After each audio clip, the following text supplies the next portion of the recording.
Brand new episode of CNB, a brand new car with me. I'm Siddharth Vinayak Parnkar. Welcome. It is the new Wagon R, the bigger, more improved car that you've had a few glimpses of over the past few days. But now we get down and dirty, give you all the details in our comprehensive review. And yes, we've driven the AMT as well.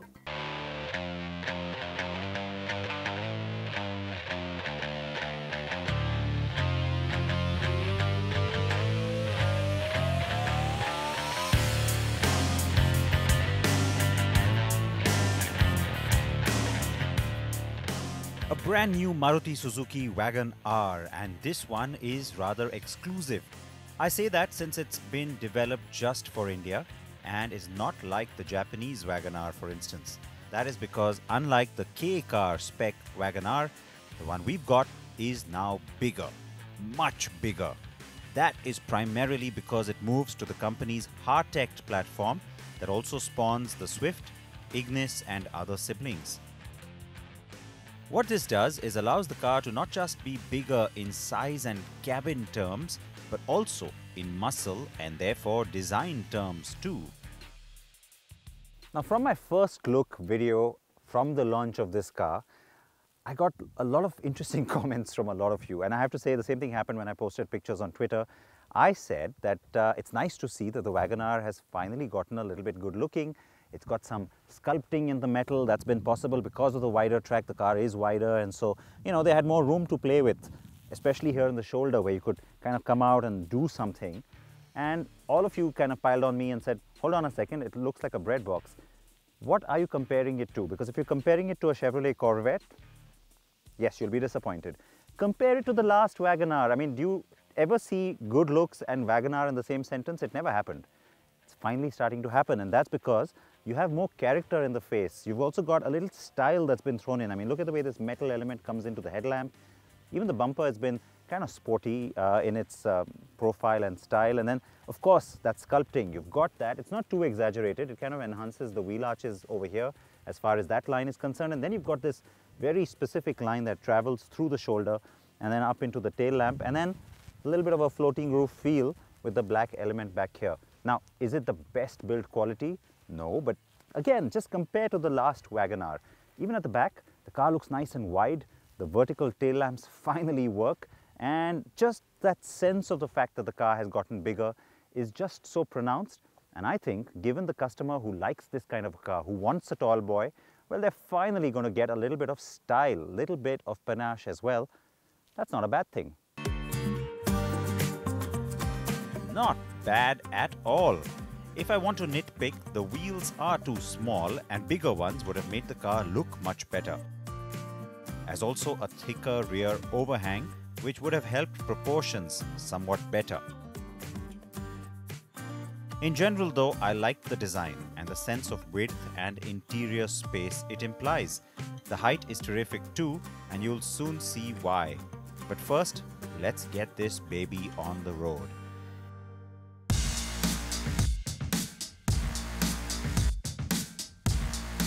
If you hadn't guessed it, I am in the city of lakes, Udaipur, to test this car. And yes, I'm driving the new 1.2-litre petrol engine with the AMT, or AGS as Maruti calls it. Both the manual and auto are 5-speed, and the whole idea was to offer a more powerful Wagon R, which is why we get this new engine.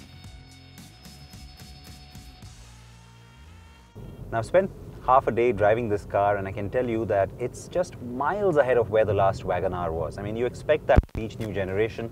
I think in the context of the Wagon R in particular, given that, you know, previously all the updates and changes we saw were just marginally incremental. On this car, yes, it's a huge departure, because pretty much every department you can think of, and especially in performance terms, you get a more assured, a much more ample product now. So, ride handling, definitely improved. The ride quality has a bigger car, more stable and comfortable feel. And this is surprisingly enhanced by the overall ride height and even the higher seating. Handling is much improved and the car is more precise, though the steering is still dull. The engine also gets rather noisy in the higher revs, which is a bit off-putting. But overall, the car is so much of a step up. And of course, even the AMT. Unlike some of the previous AMTs from Maruti, we saw this with the Vitara Brezza. I mean, it's finally coming around now to a point where it's starting to get a lot smoother. I wish it could be a little bit quicker, both in terms of gear changes and also the response you get when you go from, let's say, reverse quickly into drive. You know, it still hesitates and pauses a little bit, but that's an AMT. Having said that, you do have better AMTs now on the market, like the one on the Santro, and so we'd like to see even more from Maruti. But as an overall package, yeah, this works. The engine is definitely quick and allows for good initial acceleration. It has also been tuned to eke out better mileage though, and while that is obvious on the AMT, I'll wait till I drive the manual to see just how much. Do remember though that Maruti has played it smart and is offering the old car's 1-litre K10 engine too. And frankly, given how light this new platform is, that will do the job well enough. Good news is that the 1-litre gets the AMT option and it has been retuned to offer higher than before mileage as well. At 22.5 kilometers per litre, that's a whole 2 kilometers per litre higher than the outgoing car. So of course the idea is to try and get you the most comprehensive review, and which is why I have now switched from the autumn orange to the poolside blue. The difference, not the engine, this is still the 1.2, but the manual car, and so now I'm also getting out onto the highway.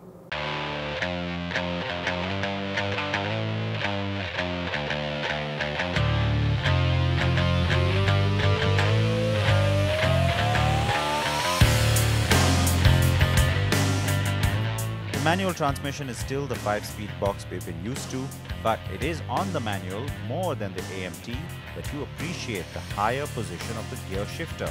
It is easy to reach and well placed for quick and easy changes. Now, as it's true with any manual and automatic, AMT automatic, of course there's a stark difference, and of course the manual is a lot more fun. The gearbox is nicely mated to the engine, though I have to say that, there's all this talk about how they've intentionally added the 1.2 because there was demand from the consumer that they wanted a more powerful Wagon R than the last one.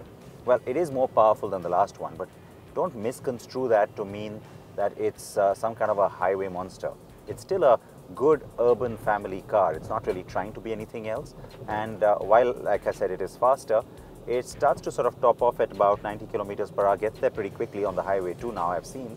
But after that, it's almost a bit of a tedious 10 kilometers per hour increase to 100, and then a struggle to get to about 120. Kind of tops off there. You can really push it a little bit harder. Maybe it'll go to 121.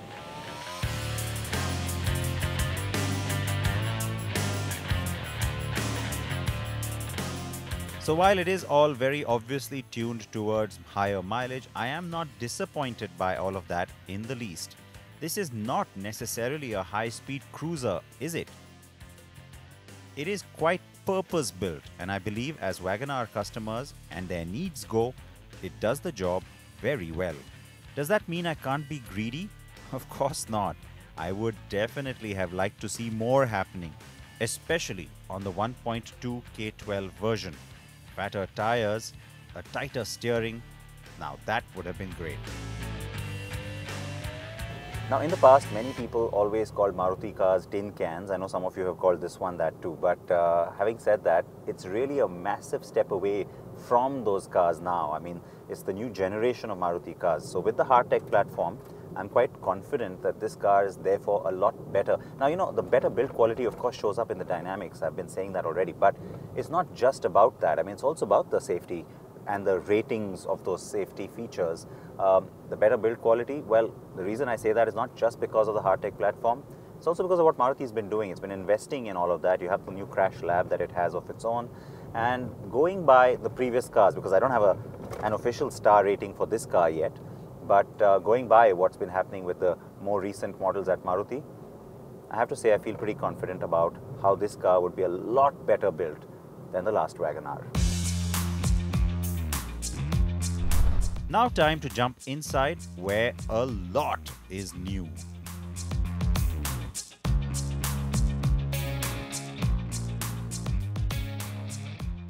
Very refreshed cabin, completely new appeal and a huge sense of space. That's what you get when you get into this car because, well, look at this space. I mean, the headroom, almost exaggeratedly large.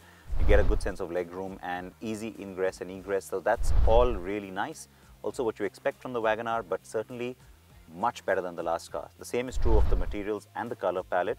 It looks a lot more upmarket, it's better finished. And the seats, something new from Maruti, you got asymmetrical design here because you've got a border on the outside and of course nothing on the inner part. So that's nice, that's something different. But all the focus these days is also almost always on connectivity and interface, and here is where you have a big news story from Maruti because the Wagon R is the first car to get the Smart Play Studio.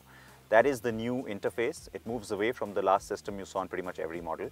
And now the new cars will all get this. I mean, the new Baleno facelift this week has also got this. So yes, the Wagon R is the first one. So what it does is, it of course lets you integrate your phone to it. You can marry it over Bluetooth or through the cable, as I have done right now. Apple CarPlay, Android Auto, of course, hygiene these days, as Maruti says. But it also has the Smart Play Studio app, which lets you do a whole bunch of stuff. Connect to the cloud, then of course even use its own navigation through your phone's connectivity. And it's pretty effective. I have been using it this morning, it works well. Besides that, of course, music, radio, phone features, and you can of course play music through your phone as an iPod, but you also get a little bit of vehicle information which is new. So you have the average mileage and the distance to empty that shows up. It's pretty effective. You can integrate 3 devices to this now. So you could be listening to music on one, making a call on a second, and maybe using the third for navigation. So that's again something new that Smart Play Studio lets you do. Instruments, fairly basic and simple. I wish it wasn't amber because that makes it look a little bit dated, but otherwise the layout is nice. Lots of controls here on the steering wheel, typical of what you now expect from Maruti, and some cubby holes to keep a few things, and lots of cup holders and bottle holders all around. At the back, you get even more space, and frankly, for those who want to be driven by a chauffeur, this is pure gold. Huge legroom, massive headroom, and a reasonably comfortable seat. The lack of contouring on the seat back or even a drop-down armrest, though, are the only sticking points. The Maruti Suzuki Wagon R is still priced quite attractively. Prices start just above 4 lakh rupees, so there was no undercutting of the competition like the Hyundai Santro. But that second engine option is a smart idea, like I said, and that takes prices up to 5,70,000 rupees ex-showroom. The new car will move to BS6 engines only next year, but launching it with auto options on both engine types and finally a top-spec auto from word go was smart on Maruti's part. The big new Wagon R does move the segment benchmark higher overall as it gets almost everything right. The new Hyundai Santa Fe brings with it a brand new design language for the company, especially for its SUVs that started with the Kona and now comes really to life with the Santa Fe in its full-size form. Now, the Santa Fe is the flagship, or at least was until now. It soon becomes the second SUV because the larger 3-row SUV, the Palisade, will be the flagship from now on. Now, all of this, of course, is on a global stage. In India, the Santa Fe has played a flagship role in the past, but it's not been a bestseller. However, it still has a lot to do in terms of brand shaping, and so the new generation could still be very relevant once it arrives.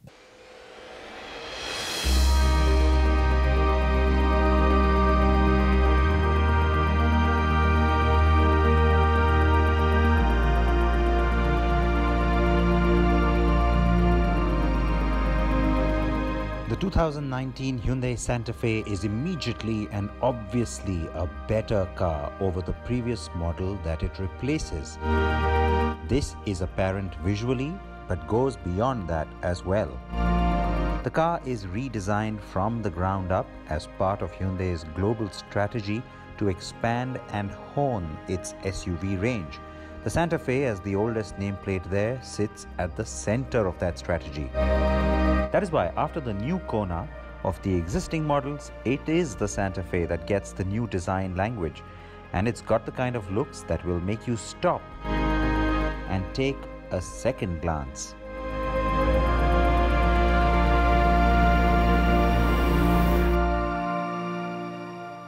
Something like this really stands out in terms of just looking modern, progressive, that huge front grille, the split treatment on the lighting with the DRLs up here, all of that just points to the future and screams that kind of modernity, something the brand could certainly use in India. It's a nice ample sized car. It certainly looks the part in terms of being spacious, no matter which version you actually look at. Styling at the back is nice too, because again you get a sense of those slightly jutting out tail lights, a lot of use of the LED, and overall the signature of the car, once again, like I said, looks modern. I of course am biased right now because in blue the car tends to look quite special.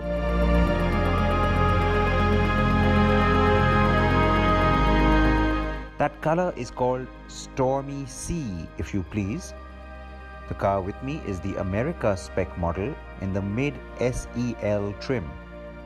And on the SEL, the 18-inch alloys are standard. On lower trim, they are 17ers, while the highest trim gets 19-inch wheels.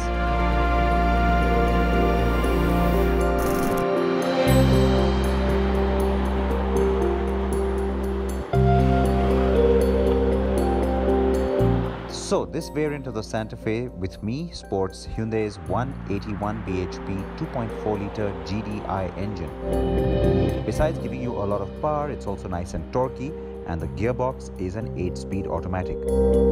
There is an option of going with the 2-litre turbo engine, which makes 230 horses. Globally, there's also a 2.2-litre VGT diesel on offer. Important for us to keep that in mind, eh? Korea also gets a 2-litre turbo diesel. Here in the US, the car has standard front-wheel drive with optional H-track all-wheel drive on all variants. The car has every conceivable safety feature as standard on all variants too. Now that is here in the US. So everything from ABS to ESC, 6 airbags to collision avoidance, it is all there.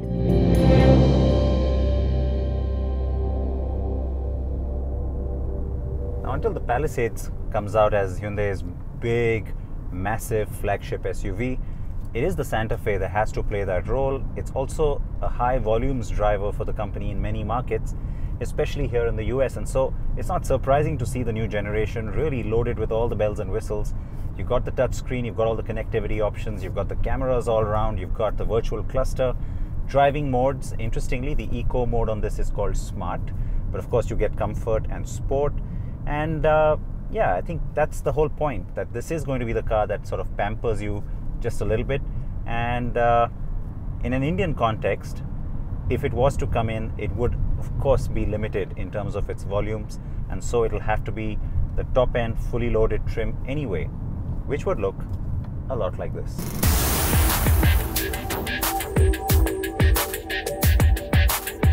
The cabin is smartly finished with good plastics, but the design inside is not quite as expressive as the exterior, but it has good material quality. Mid and lower models get a 7-inch touchscreen, while it's an 8-incher for the higher level variants. And yes, navigation, Apple CarPlay, Android Auto, etc. are all par for the course. The car drives well, and despite being big, does not have immense roll or yaw.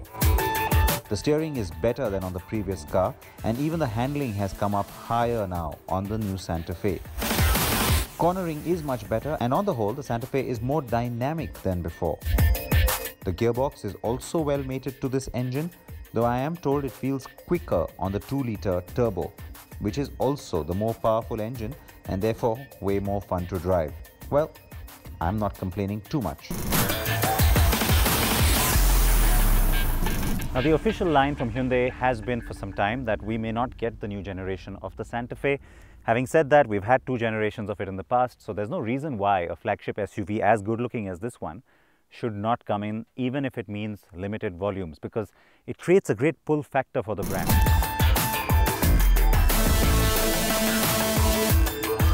It will be a busy year for Hyundai in India. We will get the Stix subcompact SUV, followed by the electric Kona compact SUV, and then the facelift on the Tucson midsizer. So it is unlikely that the Santa Fe will come in this year, but we are likely to get either this or the larger new 3-row Palisade in 2020. Expect for these cars to at least be showcased, if not launched, at the Auto Expo next year.